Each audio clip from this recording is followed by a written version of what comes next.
unique nationally. And none of us would be here if it wasn't for Jack Hare. And Jack, he lived and died here in Eugene, Oregon.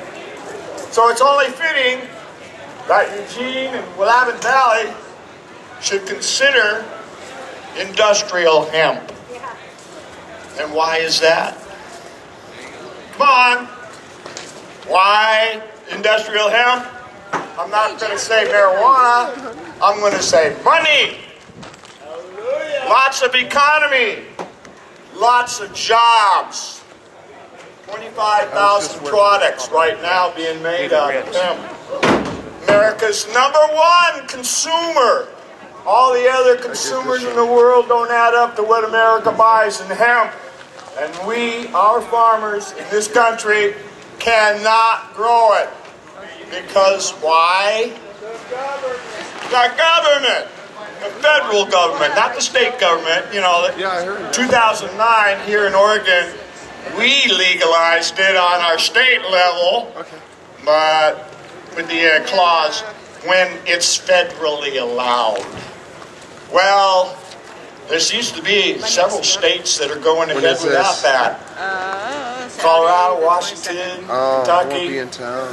Yeah, Eugene could be in that too. And we all know Eugene knows how to grow hemp. Hey, man, we grow some of the best hemp in the world right here. You know? And we want to be the industrial hemp capital of the world in the Willamette Valley. We want everyone to buy our hemp and our manufactured products from it. And that's why my buddy Tommy and I here put together EugeneIndustrialHemp.com. And please come to our website and join up. It's for networking and implementing industrial hemp in the Willamette Valley. And we definitely want to be the clearinghouse to network and implement this into our local sustainable community. And the one main thing that could make us sustainable is industrial hemp. And in fact, you can't become totally green sustainable without using industrial hemp. You cannot do it. This planet cannot be green sustainable without industrial hemp, folks. It's a fact. So why are we here? Well, obviously we're here to have a good time, enjoy it, share the info. But folks, it's time to take it beyond the choir. Everybody in Winnetka should be here talking about industrial hemp right now. It means jobs. It means money for our community. It means actually green sustainability for our local community. We can have fuel, fiber, food. We can build with it. We can make plastics out of it. There's no reason except for some idiots in the federal government who want to make everyone believe that the emperor has clothes when he's naked. And we can see the truth. Our country was founded on industrial hemp. It was mandatory in the beginning of the colonies. You could pay your taxes in hemp. George Washington, the founding father, the first president, grew it and smoked it. He's not the only founding father that was involved in the hemp business. Thomas Jefferson wrote all the farmers he could, encouraging them to grow industrial hemp rather than tobacco, because the tobacco ruined the soil, he said. And that's right. And he said, the hemp brings back the soil. And that's right, too. And these guys knew enough and smoked enough to discover democracy for the rest of the world. We were the first country with democracy with our revolution against King George. And you know what? Europe followed with revolutions one after another as the kings and nobility lost their heads because the poor people could not stand being poor anymore. What did poor people used to do? They used to eat hemp seed because they knew it had protein and kept them alive. And they could grow it just about anywhere. And poor people could go get it in the fields because everybody grew that hemp. And there's a good reason for it. It's the #1 natural, annually renewable resource on this planet. And we insist that it's illegal in our federal government? No, come on, guys. What books are you reading? Come on, we know you know everything we know about hemp.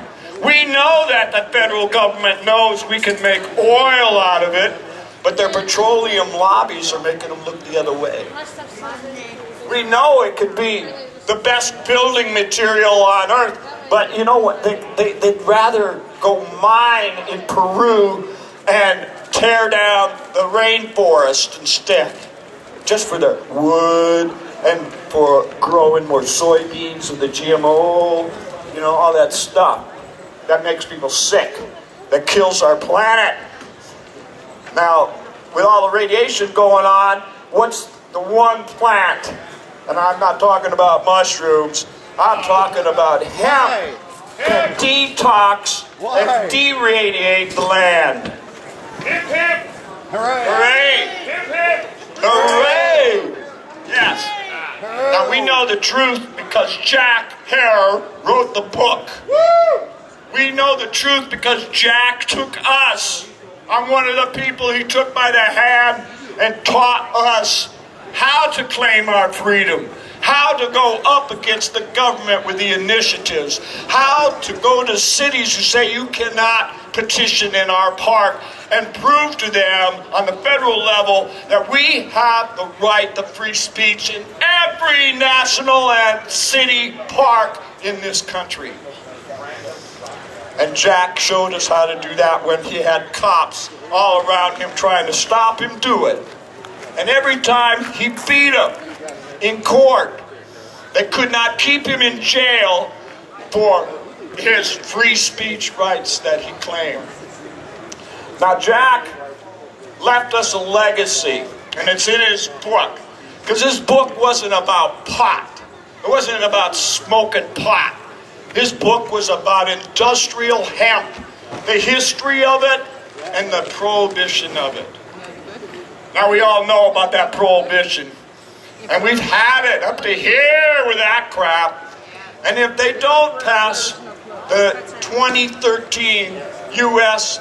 Industrial Hemp Act this year, we'll take it to the streets if we have to. We'll take it to a state's convention, which has never been used since the actual prohibition against alcohol was repealed. Not by Congress, not by the Senate, not by the President, by the people of the states. 2/3 of them in our country voted to repeal the prohibition of alcohol. And it wasn't because they were alcoholics.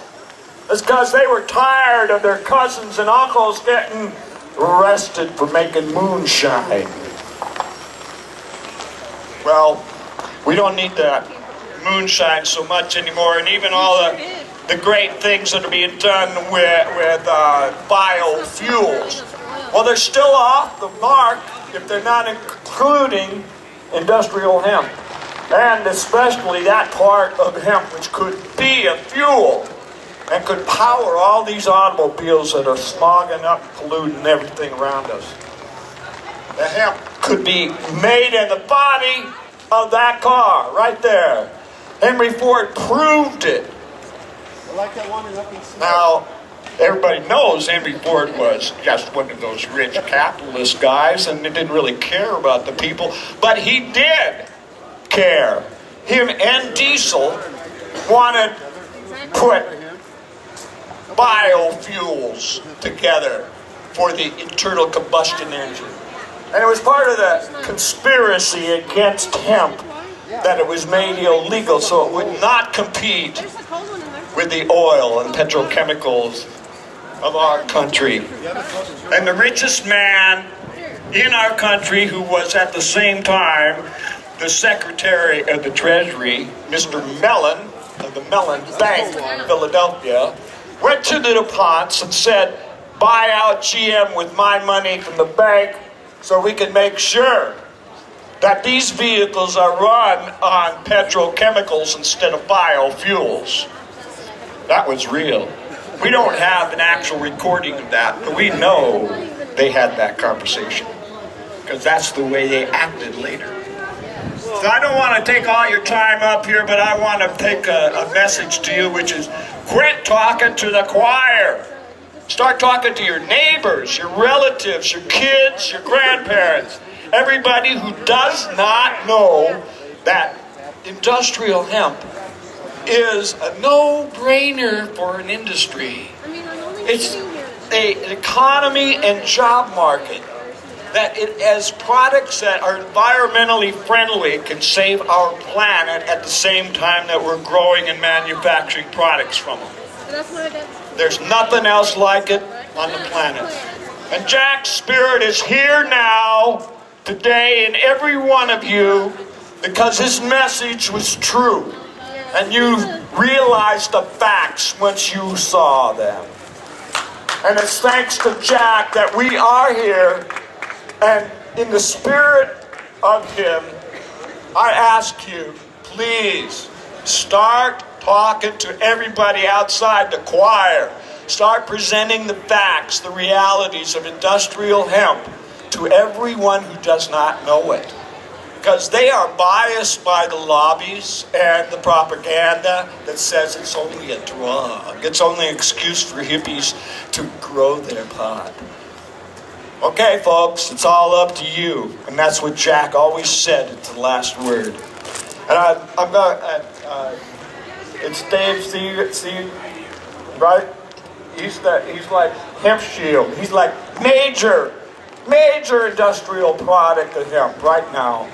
Out in the forefront, out in front of everybody on the market with this deck sealant and the ability to prove that hemp is a competitor with all the other products that are petrochemically based. And we thank him for that. We thank him for putting it out. We thank him for distributing it. And Jack would say at this point, you need to be buying hemp products if you believe in it. You need to be buying these to support the movement. So please remember that aspect. All right, Dave, hope you buy a lot of his Hemp Shield products. Thank you.